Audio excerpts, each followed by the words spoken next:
Kicking the day off with big news. Subscribe as we're getting going, but big name in Major League Soccer after 15 years and 4 MLS championships. Darlington Nagbe is set to retire after the 2025 MLS playoffs are done. With it, one of the most storied and cherished players of the domestic league here. Yeah, I think that the thing that comes to mind when I think about Darlington Nagbe is that he probably will be more appreciated when he's done playing than while he was playing. Now, there are people, and shout out to MK Ultra Jay Hunt, who is saying best MLS player ever. That's a defensible position. You might be like, oh, that's hyperbole. What are you talking about? Best MLS player ever? Haven't you heard of Landon Donovan or whoever? Like throw out whoever you want. Darlington Nagbe legitimately ranks among the greatest players MLS has ever seen at a position where he wasn't going to get those counting stats. He wasn't going to get assists. He wasn't going to get goals, although he scored some absolute bangers in the early days of his career while in Portland, Rob. As you said, 4-time MLS Cup champion, doing it with 3 different teams, which I think is notable. That's a thing. Also note, have those teams won MLS Cups since his departure? No. And well, I mean, we'll see about Columbus this season. But I think he is a guy who what's fascinating to me about Darlington Nagbe is he comes out of Akron, highly rated as a player. There is this sense that he is an extra level of technical ability than we typically have in American soccer. He goes to Portland and, he's young. They're trying to figure out what his best position is. He scores some incredible goals. Just the goal where he juggles the ball before hitting the volley into the top corner is maybe as good as you're ever going to see. But he wasn't going to be able to live up to that, number one. And number two, it wasn't his best position anyway. Whatever it was that got him into the box to create those moments, Darlington Nagbe was best used between the boxes. He was best used as maybe the most ball-secure midfielder this league has ever seen. Impossible to take the ball off of him, able to dribble himself out of trouble, just pressure-proof was Darlington Nagbe, Rob. And if you care about the game, if you pay attention, you recognize the value of a player like that.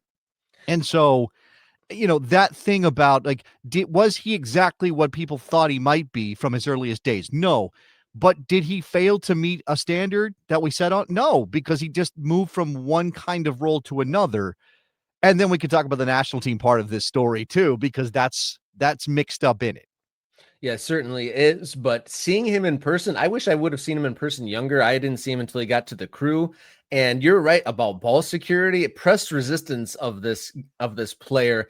If the ball got near him, and he was more often than not in the right place to receive a pass from a player under pressure, but him under pressure, basically, if you got the ball to him, you were not going to lose it when it was under his spell. 2 players around him, okay, a touch, get past him, pass it on to the next player. Yeah, and it was just like a machine. And a lot of what has gone so well for Columbus Crew, the way they're able to play in that fluid system, is that he's kind of like the brain of the Megatron with all the places switching out. Yeah. The fullback's gone up to forward, the forward's covering back, but Darlington Nagbe is that guy in the middle, receiving and distributing, keeping that whole machine running. And it's no coincidence that he has won in every stop that he's made in his career. And the success at those places hasn't been to the highest level since he's left. Not to be too reductive about this, right? Because you got to give some credit to his teammates and the coaches that helped him win these titles, right? He was part of a team in Portland that won a title. He was part of a team in Atlanta that won a title, part of a team in Columbus that won it. Where did he win to? Which team did he win to with? Not Atlanta. Was it Columbus he won 2 with?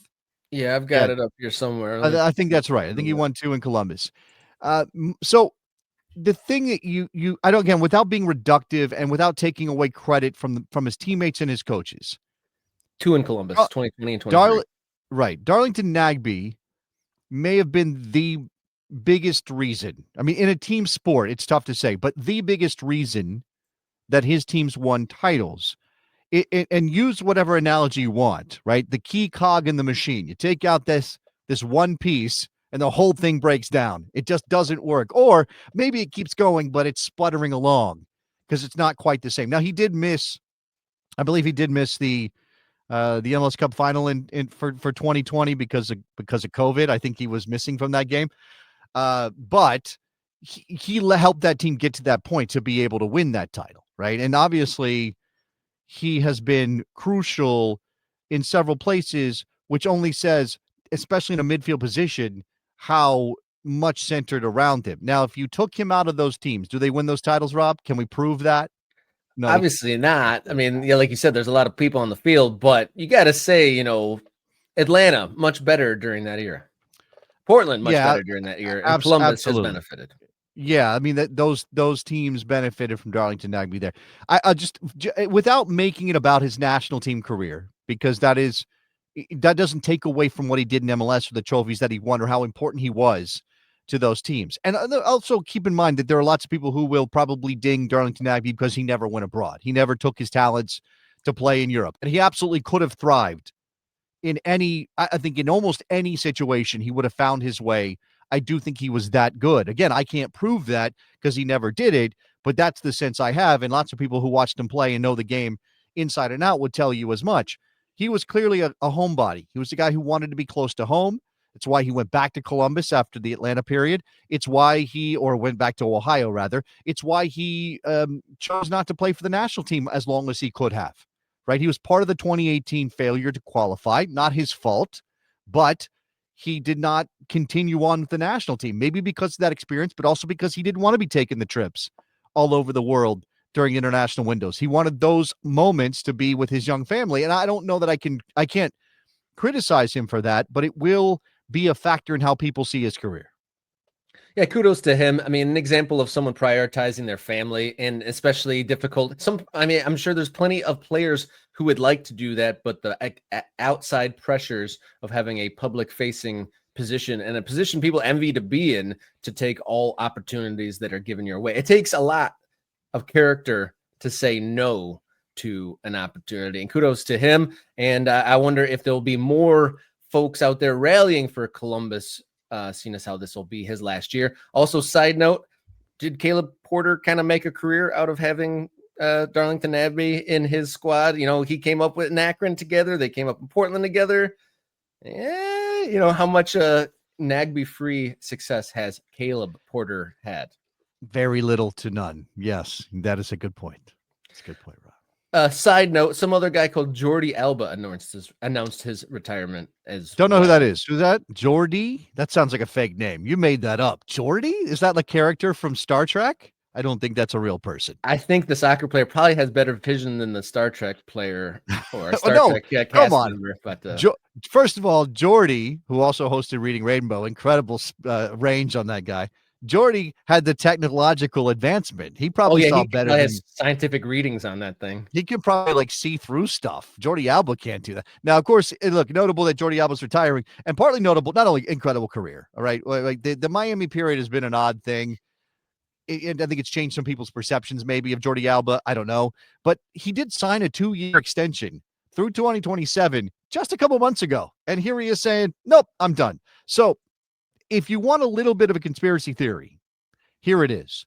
Somebody at Miami, even after Jordi Alba has signed his contract, somebody went, you know what, Jordi? There are other players, big name players who want to come and play with Lionel Messi before he retires. And we're opening up our brand new stadium next year. And would it be okay if maybe you stepped aside? We'll make you whole. We'll find a different way to pay you. But can you maybe step aside and end your playing career so that we can get in some other big name to help us launch into the new stadium with Lionel Messi? I'm just saying. I wonder if that's a thing. Interesting to see how Messi's play develops without Jordi Alba behind him. I mean, not so successful at PSG. I'm sure there's lots of myriad of other factors.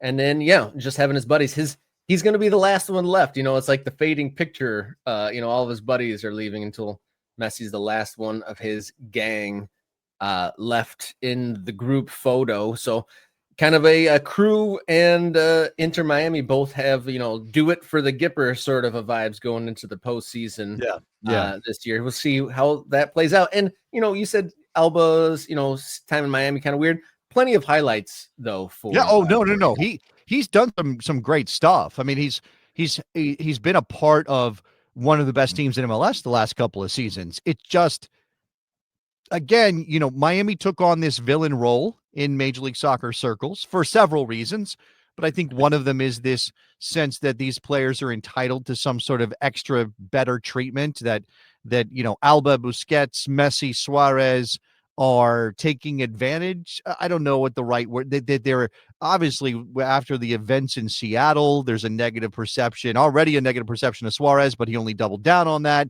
You didn't need extra if you already didn't like him, but now, if you didn't have a reason before, now you have a reason. Alba wasn't involved in it the way that Busquets and Suarez were, but he's still kind of wrapped. Like, it's guilt by association on some level, Rob. Yeah, no doubt about that.